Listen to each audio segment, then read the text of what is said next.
Hello and welcome. My name is Alan, and we are back with more of the Communist Manifesto. Hopefully, the last episode, because I've been reading about 10 pages per, and there's only like 10 pages left. So, yeah. But, with all that said, let's go ahead and hop into this.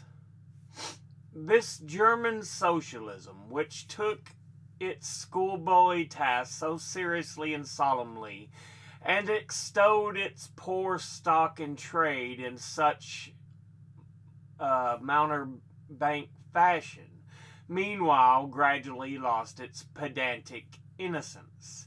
The fight of the German, and especially of the Prussian bourgeoisie, against feudal aristocracy and absolute monarchy is, in other words, the liberal movement became more earnest. By this, the long wished for opportunity was offered to true socialism by confronting the political movement with the socialist demands of hurling the traditional anathemas against liberalism, against representative government, against bourgeois competition, bourgeois freedom of the press, bourgeois legislation, bourgeois liberty and equality, and of preaching to the masses that they had nothing to gain and everything to lose by this bourgeois movement. German socialism forgot in the nick of time that the French criticism, whose silly echo it was, presupposed the existence of modern bourgeois society with the corresponding economic conditions of existence and the political constitution adapted thereto, the very things whose attainment was the object of the pending struggle in Germany. To the absolute governments, with their following of parsons, professors, country squires, and officials, it served as a welcome scarecrow against the threatening bourgeoisie. It was the sweet finish after the bitter pill of floggings and bullets with which the same governments just at that time dosed the German working class risings. While this true socialism thus served the governments as a weapon for fighting the German bourgeoisie, it at the same time directly represented a reactionary interest, the interest of the German Philistines. In Germany, the petty bourgeois class, a relic of the 16th century, and since then constantly cropping up again under various forms, is the real social basis of the existing state of things. To preserve this class is to preserve the existing state of things in Germany. The industrial and political supremacy of the bourgeoisie threatens it with certain destruction, on the one hand from the concentration of capital, on the other from the rise of the revolutionary proletariat. True, socialism appeared to kill these two birds with one stone. It spread like an epidemic.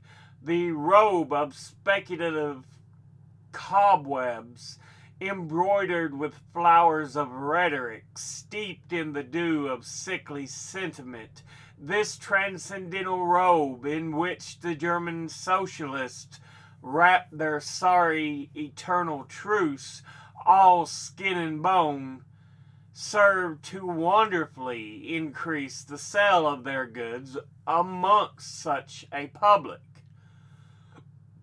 And on its part, German socialism recognized more and more its own calling as the bombastic representative of the petty bourgeois Philistine.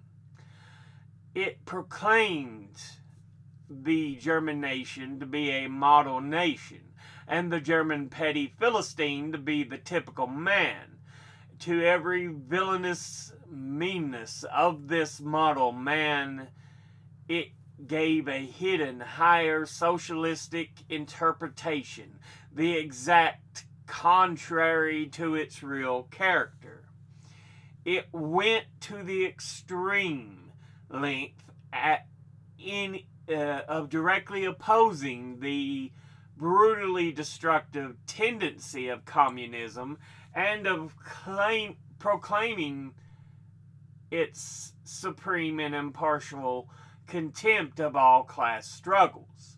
With very few exceptions, all of the so-called socialist and communist publications that now, 1847, circulate in Germany belong to the domain of this foul and enervating literature. Second part, conservative or bourgeois socialism. A part of the bourgeoisie is desirous of redressing social grievances in order to secure the continued existence of bourgeois society. To this section belong economists, philanthropists, humanitarians, improvers of the condition of the working class, organizers of charity, members of the societies for the prevention of cruelty to animals, temperance fanatics, hole and corner reformers, and of every imaginable kind. This form of socialism has moreover been worked out into complete systems. We may cite Proudhon's Philosophie de la Miserie as an example of this form. The socialistic bourgeois want all the advantages of modern social conditions without the struggles and dangers necessarily resulting therefrom. They desire the existing state of society minus the revolutionary and disintegrating elements. They wish for a bourgeoisie without a proletariat. The bourgeoisie naturally conceives the world in which it is supreme to be the best. The bourgeois socialism develops this comfortable conception into various more or less complete systems. In requiring the proletariat to carry out such a system and thereby to march straight away into the social New Jerusalem, it but requires in reality that the proletariat should remain within the bounds of existing society, but should cast away all its hateful ideas concerning the bourgeoisie. A second and more practical and less systematic form of the socialism sought to depreciate every revolutionary movement in the eyes of the working class by showing that no mere political reform, but only a change in the material conditions of existence in economical relations could be of any advantage to them.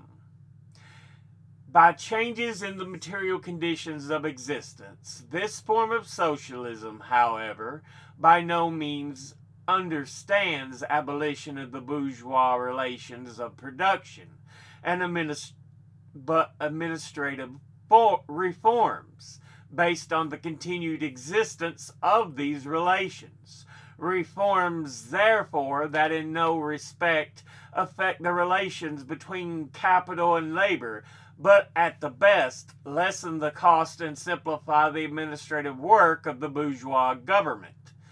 Bourgeois socialism attains adequate expression when and only when it becomes a mere figure of speech. Free trade for the benefit of the working class, protective duties for the benefit of the working class, prison reform for the benefit of the working class. This is the last word and only seriously meant word of bourgeois socialism. It is summed up in the phrase, the bourgeois is a bourgeois for the benefit of the working class. Part 3. Critical utopian socialism and communism. We do not refer to that literature which is every great modern revolution has always given voice to the demands of the proletariat, such as the writings of Babeuf and others. The first direct attempts of the proletariat to attain its own ends, made in times of universal excitement when feudal society was being overthrown, these attempts necessarily failed, owing to the then undeveloped state of the proletariat, as well as to the absence of the economic conditions for the emancipation, conditions that had yet to be produced and could be produced by the impending bourgeois epoch alone.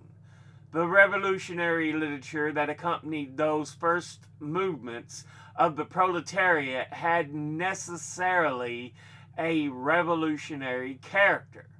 It inculcated universal asceticism and social leveling in its crudest form. The socialist and communist systems, properly so called those of Saint Simon, Fourier, Owen, and others, spring into existence in the early undeveloped period described above of the struggle between proletariat and bourgeoisie. The founders of these systems see, indeed, the class antagonisms, as well as the action of the decomposing elements in the prevailing form of society. But the proletariat, as yet in its infancy, offers to them the spectacle of a class without any historical literature of any independent political movement. Since the development of class antagonism keeps even pace with the development of industry, the economic situation as they find it does not as yet offer to them the material conditions for the emancipation of the proletariat. They therefore search for a new social science, after new social laws that are to create these conditions.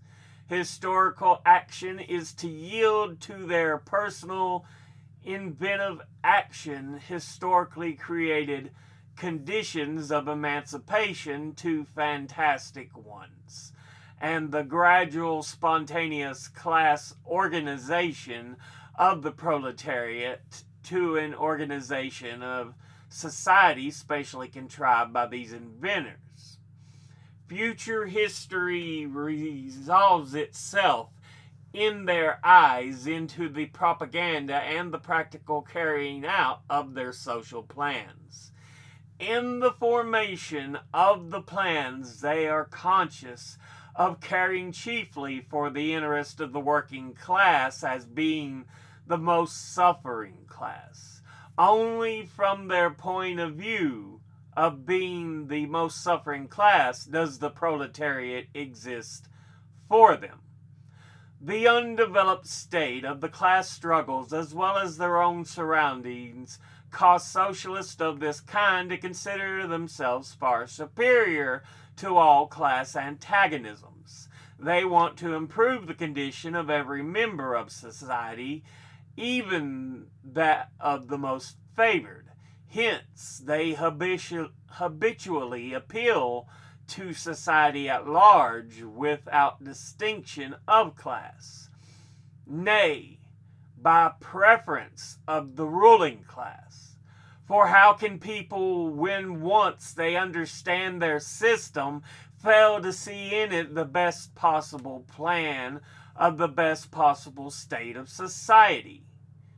Hence, they reject all political and especially all revolutionary action.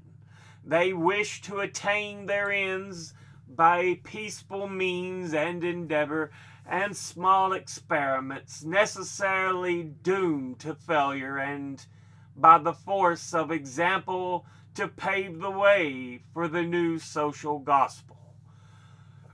Such fantastic pictures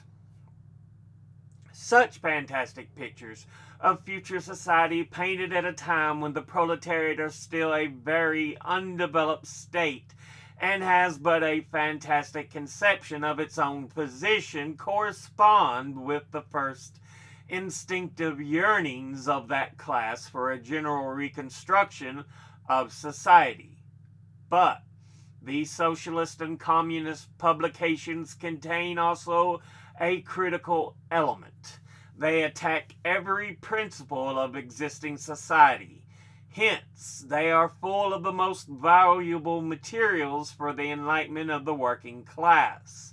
The practical measures proposed to them, such as the abolition of the distinction between town and country, of the family, and the carrying on of industries for the account of private individuals, and of the wage system, and proclamation of social harmony, the conversion of the functions of the state into a mere superintendence of production, all these proposals point solely to the disappearance of class antagonisms, which were at that time only just cropping up, and which in these publications are recognized under their earliest, indistinct, and undefined forms only.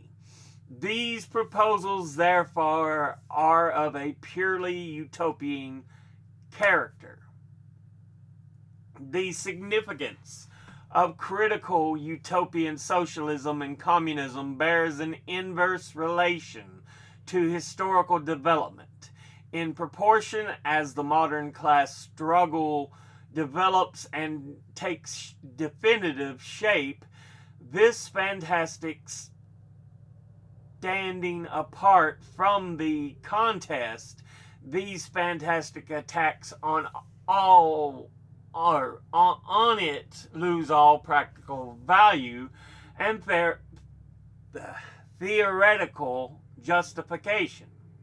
Therefore, although the originators of these systems were in many respects revolutionary, their disciples have in every case formed mere reactionary sects. They hold fast by the original views of their masters in opposition of the progressive historical development of the proletariat. They therefore endeavor, and that consistently, to deaden the class struggle and to reconcile the class antagonisms. They still dream of experimental realization of their social utopias, of founding isolated phalansteres, of establishing home colonies, of setting up a little Icaria. C. Duodecimo editions of the New Jerusalem, and to realize all these castles in the air, they are compelled to appeal to the feelings and purses of the bourgeois. By degrees, they sink into the category of reactionary conservative socialists depicted above, differing from these only a more systematic pedantry, and by their fanatical and superstitious belief in the miraculous effects of their social science. They therefore violently oppose all the political actions on the part of the working class. Such action, according to them, can only result from blind unbelief in the new gospel. The Owenites in England and the Fourierists in France respectively opposed the Chartists and the Reformists. Part 4. Position of the Communists in relation to the various existing opposition parties.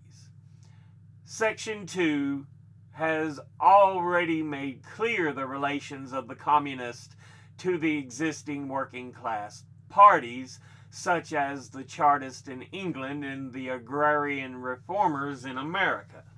The Communists fight for the attainment of the immediate aims for the enforcement of the momentary interest of the working class. But in the movement of the present, they also represent and take care of the future of that movement.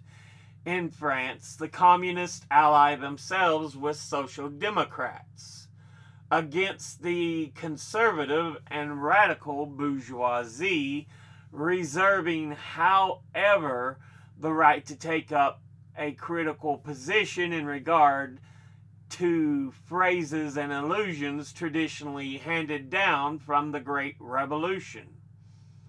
In Switzerland, they support the radicals without losing sight of the fact that this party consists of antagonistic elements, partly of democratic socialist in the French sense, partly of radical bourgeois.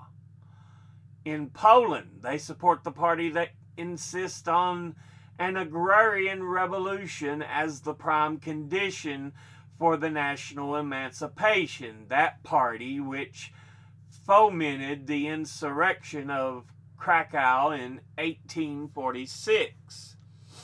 In Germany, they fight with the bourgeoisie whenever it acts in a revolutionary way against the absolute monarchy, the feudal squirearchy, and the petty bourgeoisie. But they never cease for a single instant to instill into the working class the clearest possible recognition of the hostile antagonism between bourgeoisie and proletariat, in order that the German workers may straightway use as so many weapons against the bourgeoisie and the social and political conditions that the bourgeoisie must necessarily introduce along with its supremacy, and in order that, after the fall of the revolutionary classes in Germany, the fight against the bourgeoisie itself may immediately begin. The Communists turned their attention chiefly to Germany because the country is on the eve of a bourgeois revolution and is bound to be carried out under more advanced conditions in European civilization and with a much more developed proletariat than that of England was in the 17th and of France in the 18th century. And because the bourgeois revolution in Germany will be but the prelude immediately following proletarian revolution. In short, the communists everywhere support revolutionary movement against the existing part of the page is tore out there. I'm going to say economic and political order of things. Um, Thus, all the movements they bring to the front as a following question in each: the property question, no man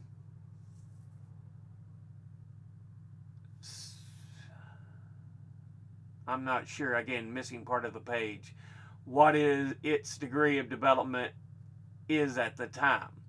Finally, they labor everywhere for the union and agreement of the democratic parties of all countries. The communists disdain to conceal their views and aims. They openly declare their ends can be attained only by the forcible overthrow of all existing social conditions. Let the ruling classes tremble at a communist revolution. The proletarians have nothing to lose but their chains. They have a world to win. Working men of all countries unite. But yeah, that ends the actual text of the book here. Yeah, it's at the end there, parts of the page are like torn out or something, missing. It looks just apparently from age, because you can tell it was an older pamphlet scanned in. They've also got parts of it where pencils, like, showing parts you should look at and stuff. So clearly this was somebody's study guide. But yeah.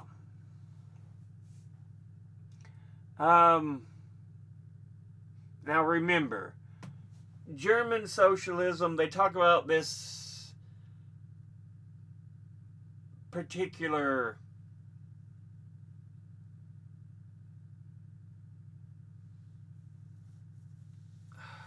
booklet being released around 1847, which is the early days of Germany, its birth as a country. Because remember, at the beginning of the 1800s, it was just the Holy Roman Empire.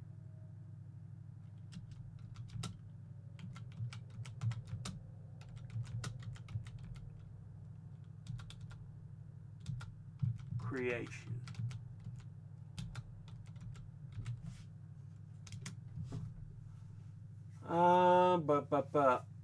August the 18th, 1866. So yeah, technically, there wasn't a unified Germany before then. They were led by Prussia, which he mentions here. The fight of the German and especially of the Prussian bourgeoisie. So yeah, Prussia as a nation no longer exists. But yeah.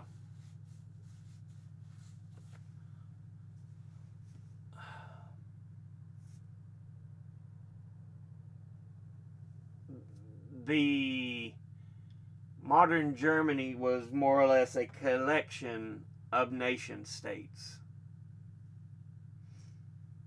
It would eventually, like we said, 1866, become a unified nation. But they're talking about socialism and communism as options. And then in section 2, it goes conservative or bourgeois socialism. And he introduces the thought that the bourgeoisie, the bourgeois class, wants the class systems to exist, the workers on the bottom. So it feels like, oh, you only exist because we're trying to help you.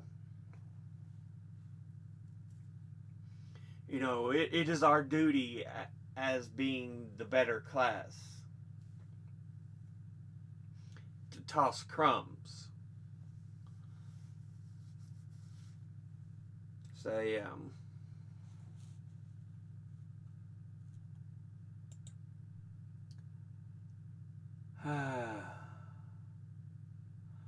And while there is an attempt to push in ideations of socialism, it's often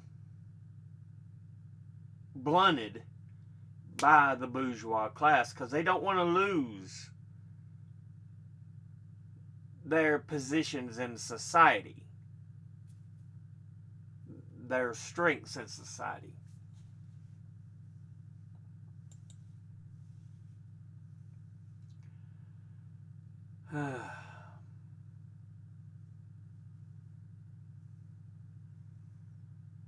But yeah, he talks about all the other class, the Owenites, the Fourierists, the Chartists, and the Reformists.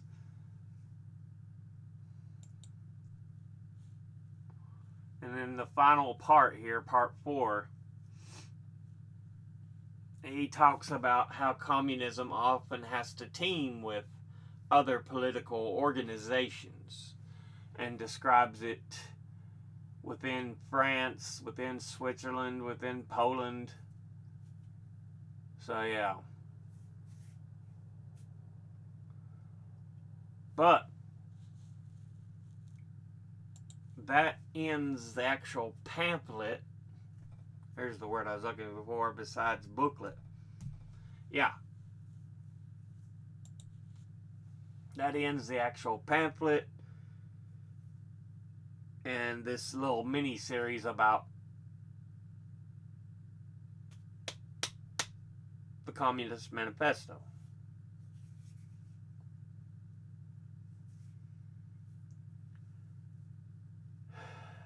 And so, see, it's not necessarily these ideas that a lot of people go,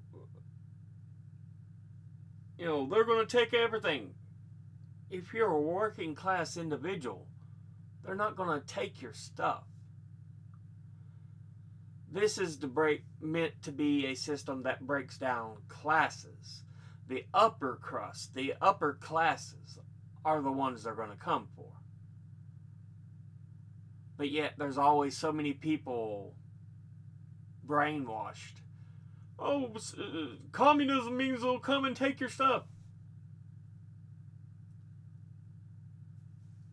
No. It wants everybody to live on an equal footing. But, and you can understand the fear-mongering because who's got more to lose than those that are on top? The ultra-wealthy capitalists. Do I think we should go with a fully communist system?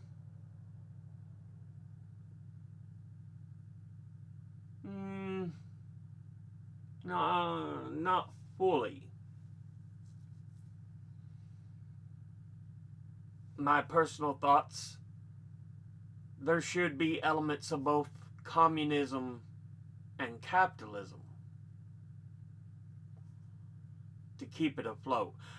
And Marx and Engels warned of them, giving the strength to capitalists still with their utopian socialism. But I don't feel so much capital should be given to an upper class. Rather, I know there's things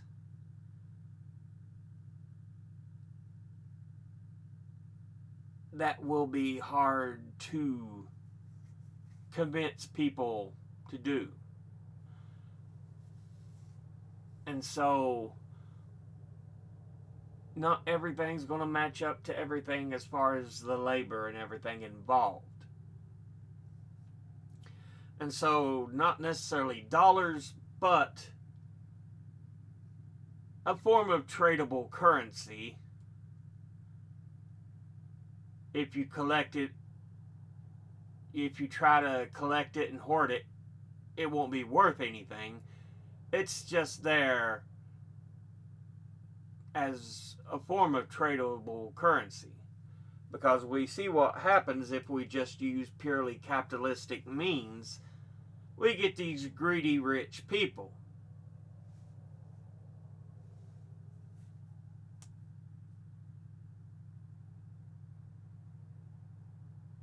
But yeah, I think a system with means for both, but lean more on a communist branch.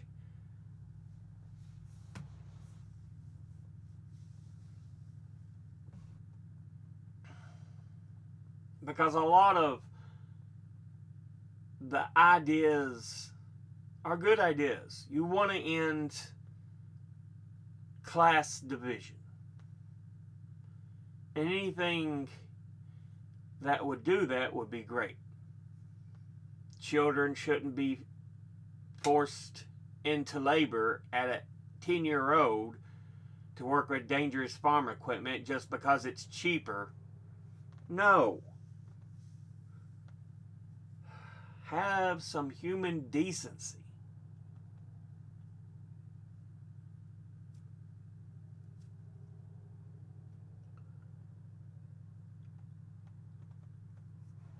Free education should be a thing. K through 12, public colleges. Honestly, I don't like the idea of private colleges. So it should be colleges in general. All colleges should be public colleges. But, you know.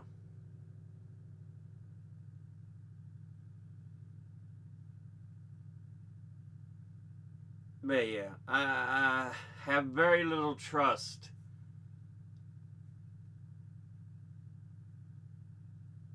putting things in the hands of private wealthy citizens. It never turns out good.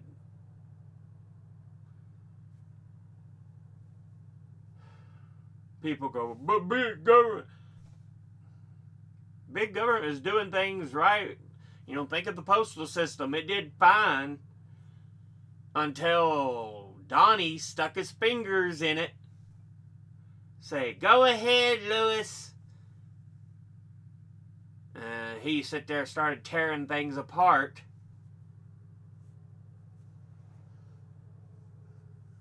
You know,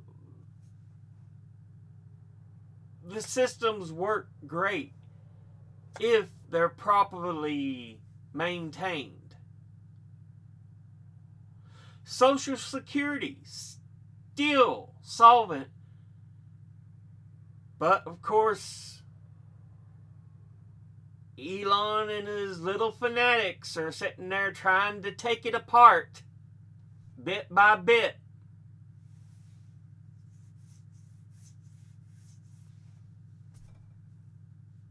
Yeah. You know, we try to do things that are good, that try to help people, and all Republicans seem to want to do is tear that apart and give the remains to the rich, to the bourgeoisie. They don't care about the average person.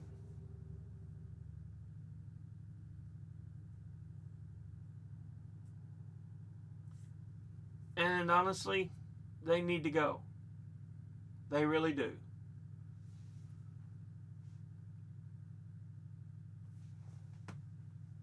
But yeah, we'll go ahead and end this episode and little short series there. As always, educate thyself, think, read, study, learn. Someone tells you something you have trouble believing, ask them to cite their sources. I'm going to put my sources in the description box below the video. Thank you all for watching. I'll see you all in the next one. Until then, Later.